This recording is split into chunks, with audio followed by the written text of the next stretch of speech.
On the air with Power Squared, a behind-the-scenes look at what we hope will be everyone's favorite comic book, Power Squared. Today we're going to do something, we always say it's a little different. And it's going to be really good for the podcast part of this. We're going to review the coloring that Julia Canon did on issue 14, the last 4 pages and the cover, which she just sent us a couple days ago. That's right. So we're going to look at that and kind of go through the process that we go through, which will seem very quick compared to how long it takes to actually do the work. But nevertheless, this is kind of what we go through every month with the coloring. Right? Yeah. So if you're watching us on Twitch, I also want to mention, before we did a podcast where we looked at pencils for another issue. Right. Which I think was 15. Yeah. But we didn't show that much at that time because reasons. However, Julia already streamed herself coloring this, so it's all out of the bag. Yeah. Okay, so without further ado, here we are. Okay, so this is page 16? 17. 17, 18, 19, 20. So this is page 17? Yeah. And so we would start with looking at page 16. As a matter of fact, just because we want to see how consistent it is between panels. So if there's go back to 16. All right. So this is a previous page that Julia colored. And basically it's in the story they're trying to, I guess, outdo Dr. Atlas. Yeah.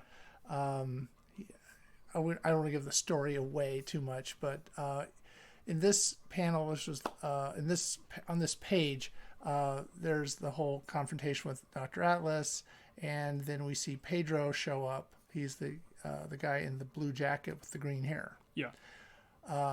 So what we're looking for here is how the characters that are going to be in the next page, how do they look on this page? And so we can see how Eli looks, how Pedro looks. Yeah. And then what we would then do is compare it to the next page. Yeah. So. All right. So get into that. Yes. All right. So. Ta-da. So you can see they're the same coloring. Yeah. We're looking for. We're not necessarily challenging Julia's work so much as just making sure it's consistent. Yeah. And it's actually the coloring is usually pretty good, so we don't really go back and say, oh, she's to this or she's to that. So anyway, we're looking at this page, looking at the characters, seeing if they're consistent with each other. It looks consistent. Yeah, and we might look to see if and there's a lot of the backgrounds are kind of blank because there's dialogue, so there's no reason to go into a lot of detail. The artist doesn't go into a lot of detail, so there's not a lot to color. With some of the stuff, right? Because we're going to put a speech bubble over most of it, or part of it, or in the old days, the whole page would just be a big thing of speech bubbles. But I think we've kind of gotten a little past that. Yeah. But anyway, so hey, Julia's hosting. Hey. So we've looked at page 17. Yeah. And then we'd move on to page 18. That's how it works, right? They go up. Yeah.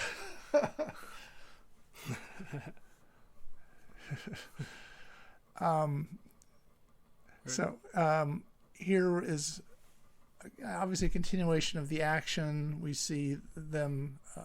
We see Quincy is the character in yellow, and we see Pedro in the lab coat, which was part of the story that you didn't get to see. But anyway, trust us, that's what it's supposed to look like. Pages go up. Yeah, I know, it's hard to believe. Numbers get higher. I just learned. Me speak pretty one day. So then we have I guess Eli's off doing a side mission. Yeah, you could say. Yeah. And so he is going to. Do I need to zoom in? Yeah, a little bit. Oh, I see the Turing Center for Mathematics. Yes. And I forgot that was Rachel named it Turing. Right. There's the reason for that. I forget his name. That's where the Turing test came from. Right. Which is the ability of a computer to replicate human speech. Okay. Which is that's good that Rachel's smarter than I am. So yeah. She came up with that. Or specifically the ability of a computer to act like a human. Right. Anyway. So then we have at night. Eli is talking. Hey, they're twins. Eli is talking with Professor Theorem outside at night. It's nice, kind of nice blue background there. Yeah. Stars. And then he materializes or teleports into a dark and dingy room. Yeah, I think Julia nailed that. Yep, I think she did a very good job. I like how it looks like it's already been worn, Yeah. And, a little light bulb and a nice, I also like, I'll just say this. I know that Rachel sort of tries to provide a lighting scheme. Yeah. So that you kind of know where the lights, so obviously that pool light, I assume was on her little lighting. Probably. Yeah. We really pay attention. This is also, you got to remember, for us, this was a couple of months ago when we looked at the artwork. Yeah. So it's a little behind. But anyway, it's just, we've moved on, I guess. Right. So, where we go with this page? Yeah, I think so. Yeah. Okay. So in that case, go to the next one. This is Professor Theorem's kid's sister. Yes. Which when we get around to doing the character profile for her, all this will be really clear because that comes out in the character profile. Yeah. That's it. And that's going to come up in a couple of weeks on our YouTube channel. Yeah. In the meantime, we see him. Eli is there to obviously rescue her. Yes. And then we cut to a different coffee shop. Everybody's drinks. No one drinks hard liquor in this. They all drink coffee. They're like friends. So they're in a. So we see Professor Theorem waiting in a coffee shop, and then in comes Eli with her sister. Yes. And then there's Happy reunion. Happy reunion. And I like the the background. Yeah. It's really nice. Yeah, the background's a good touch for that. Yeah, it is. So way to go. Good. It looks good. So. And Professor Theorem, who he's always thought was mean, suddenly, so overtaken. Happy. Any thoughts? Any additional thoughts on this page, or that's interesting lighting right there? Yeah, nice it's attention good. to detail. Yeah.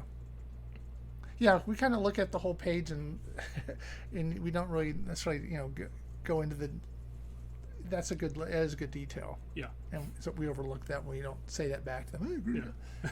I try to be a little more. Hey, that was a good detail here and there, but that is good. Yeah.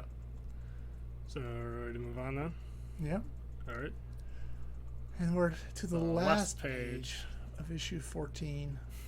Makes you a little you're reading a book you like. You don't really want it to come to an end. Yeah. That's all that this story will be over. So it's obviously dusk set on the campus, and we see a couple of people walking by and walking on through the campus, and we know that it is Marty and Eli. So you get closer. Yeah. And so in the story, Marty has sort of been, I'll say, carried away by his relationship with Quincy. Yeah. She was trying to drive a wedge between the boys. Yeah. For other, we won't get into the reasons, but that was part of the story. She was trying to drive a wedge between them. Yeah. So now that spell has been broken, the boys are once again sort of together. Yeah. This, I guess, we dropped the hint in issue 12. Yeah. I went out of Power Squared or something like that. Yeah. Yeah. So this is finally, it took 2 issues to kind of get them back together, right? Yeah. So let's go back to the page. All right. So it's sunset, and then of course the big surprise is we see Quincy and Pedro. Yes. Hand in hand, happy.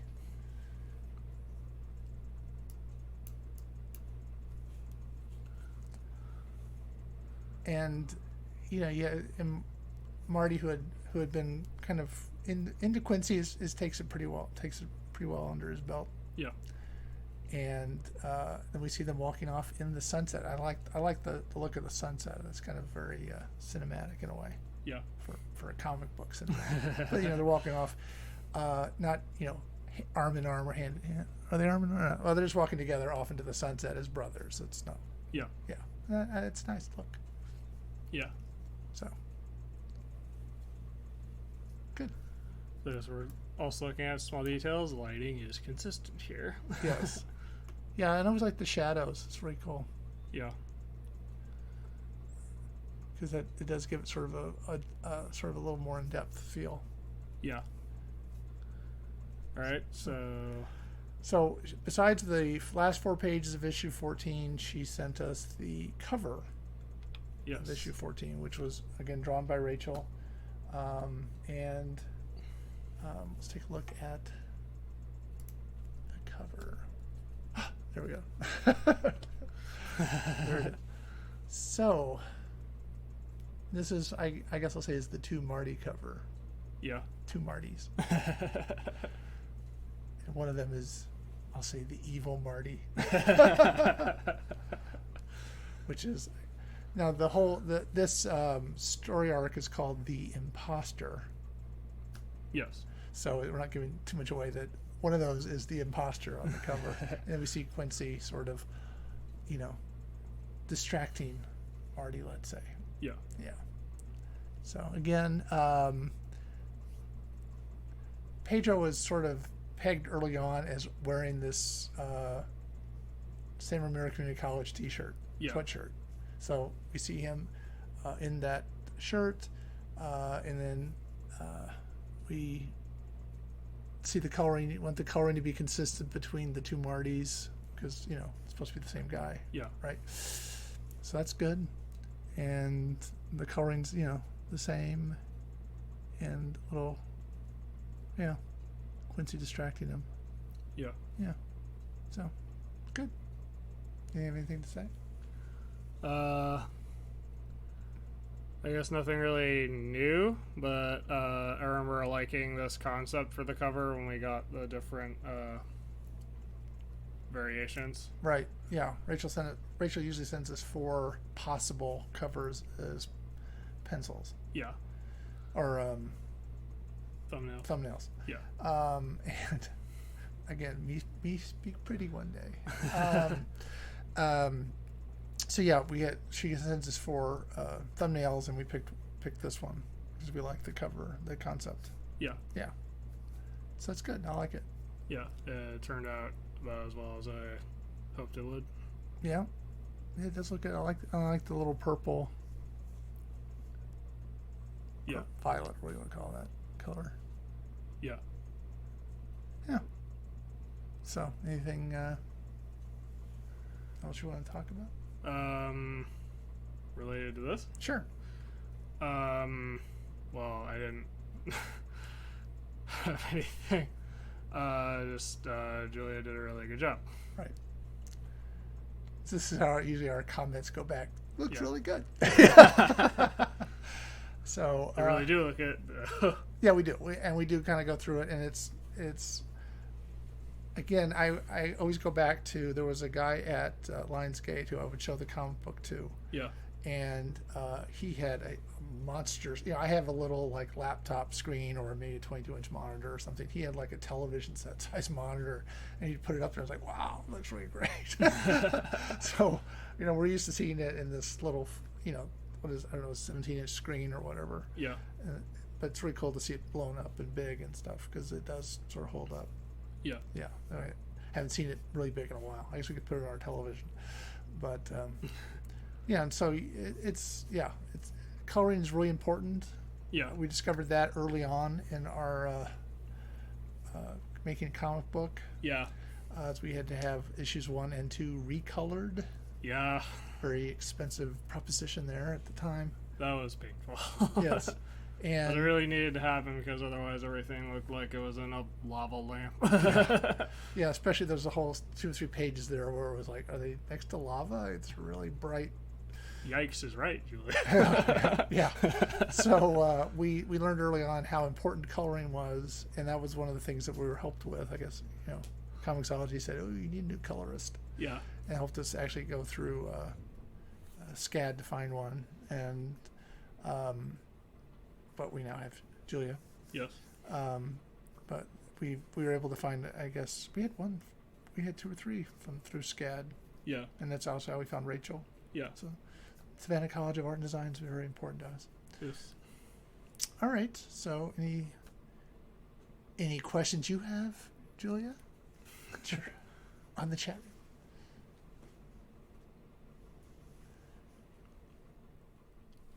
I guess everything's fine. Just give her a minute. I know. Not that I can think of. Okay. Well, in that case. I guess in that case, we're going to say, I'm David Hankins. And I'm Paul Hankins. So until next time, this has been On the Air with Power Squared.